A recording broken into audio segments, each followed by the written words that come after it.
Nous sommes fiers de vous présenter nos partenaires officiels et nos solutions technologiques de référence. Chers internautes, passionnés de technologie, entrepreneurs et bâtisseurs du futur. 2 applications 100% conçues et développées par Cedrosage Ltd sont désormais à votre service. Cedrosage Ltd, votre accélérateur de digitalisation. Optimisez votre activité, structurez votre présence en ligne et passez à la vitesse supérieure. Que vous soyez entrepreneur, PME ou porteur d'un projet innovant, cette application vous permet d'accéder à des formations exclusives, des outils numériques stratégiques et un accompagnement pour booster votre chiffre d'affaires tout en vous ouvrant aux marchés internationaux. Cedrosage Bitcoin, la plateforme éducative ultime pour comprendre, maîtriser et intégrer le Bitcoin dans vos activités économiques. Pensée pour les novices comme pour les curieux avancés, elle vous guide pas à pas dans le monde des crypto-monnaies, tout en vous outillant pour gagner en autonomie financière à l'ère du numérique. Et ce n'est pas tout. Nous sommes fiers d'annoncer notre partenariat stratégique avec 2 leaders mondiaux de l'écosystème crypto, Now Payments et ChangeNOW. Pourquoi ce partenariat est-il crucial pour vous? Now Payments vous permet d'accepter facilement les paiements en crypto-monnaie, Bitcoin, Ethereum et bien d'autres sur vos sites ou boutiques avec une intégration fluide, rapide et sécurisée. Plus besoin d'être développeur ou expert, la solution est pensée pour tous. ChangeNOW, c'est l'outil parfait pour échanger vos crypto-monnaies en quelques secondes, sans inscription ni limite. Transparent, rapide, fiable, il vous permet de gérer vos actifs numériques avec flexibilité et sécurité. Ensemble, Cedrosage Ltd, Now Payments et ChangeNOW vous offrent une porte d'entrée complète vers l'innovation, l'éducation et l'indépendance financière.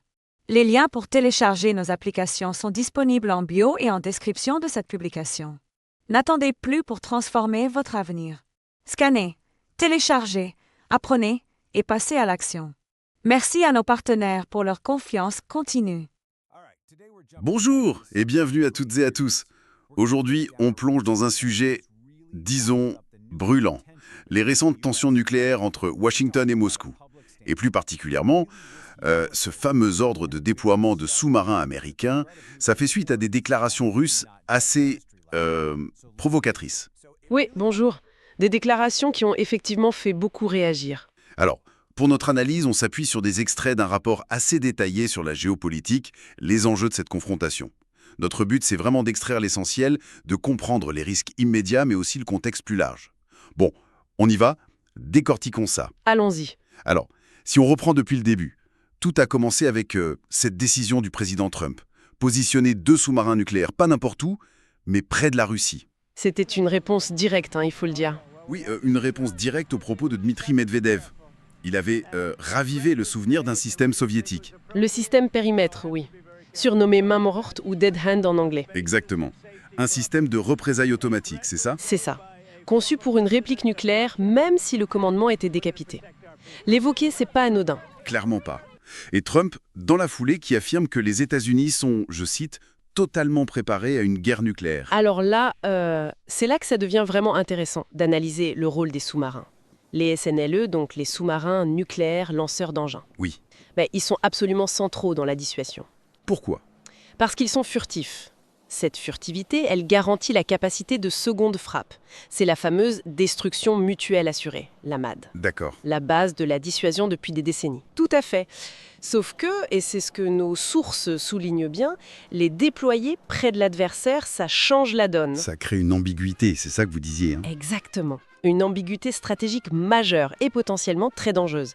Ça réduit considérablement les délais de préalerte. Concrètement, qu'est-ce que ça implique pour les Russes, par exemple? Eh bien, le rapport explique que leurs systèmes d'alerte précoce sont calibrés pour détecter des missiles balistiques intercontinentaux, des ICBM.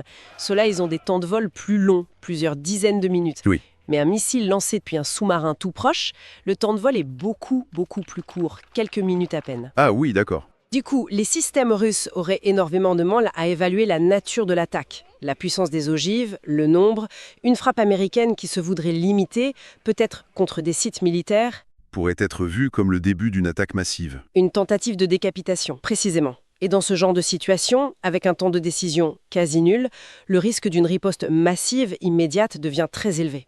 C'est Vertigineux comme scénario. C'est le paradoxe. Une mesure censée renforcer la dissuasion, montrer sa détermination, qui augmente en fait le risque d'escalade involontaire. Et comme on le disait, ce n'est pas un incident isolé.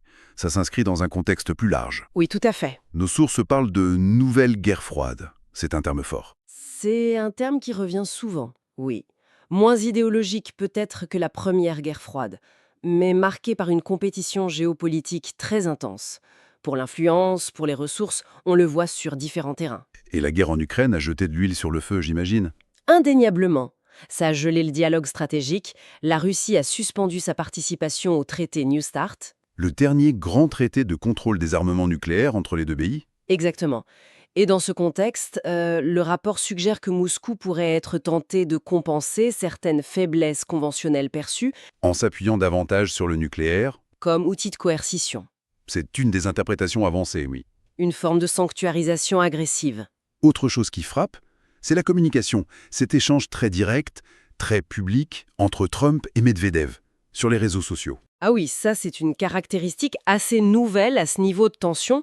Ça contourne toute la diplomatie traditionnelle. Les fameux canaux rouges, les lignes sécurisées. Voilà, là on est dans la communication directe, groupe et très agressive.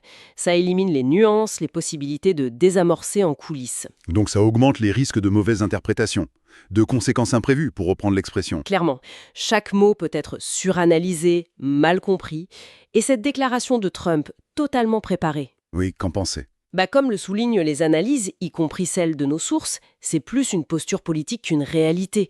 Personne n'est préparé à une guerre nucléaire, personne ne peut l'être. Justement, parlons-en. Si jamais l'impensable se produisait, même une frappe dite limitée, quelles seraient les conséquences? Catastrophique, il n'y a pas d'autre mot. On parle selon les scénarios de dizaines de millions de morts très rapidement, Des dizaines de millions? voire des centaines de millions à plus long terme. Et il faut ajouter à ça les effets indirects. C'est-à-dire? L'hiver nucléaire, les suies projetées dans l'atmosphère qui bloqueraient le soleil, provoqueraient un refroidissement global et donc une famine planétaire. L'effondrement des infrastructures critiques, la contamination radioactive sur des décennies voire des siècles. Et aucune réponse humanitaire possible à cette échelle. Aucune, ni nationale ni internationale. Ce serait au-delà de tout ce qu'on peut imaginer ou gérer. Donc, si on relie tous ces points, le tableau général est sombre. Les mécanismes de contrôle qui s'effritent. C'est un point absolument crucial soulevé par le rapport, oui. Le traité New START expire en février 2026. Après, c'est le grand flou. Pas de négociation en cours pour le remplacer ou le prolonger? Très peu de perspectives pour l'instant. Et l'équation se complique terriblement avec la Chine. Ah oui, la montée en puissance de l'arsenal nucléaire chinois. Exactement. On passe d'un problème bilatéral, déjà complexe, à un problème trilatéral. Comment gérer la dissuasion à trois?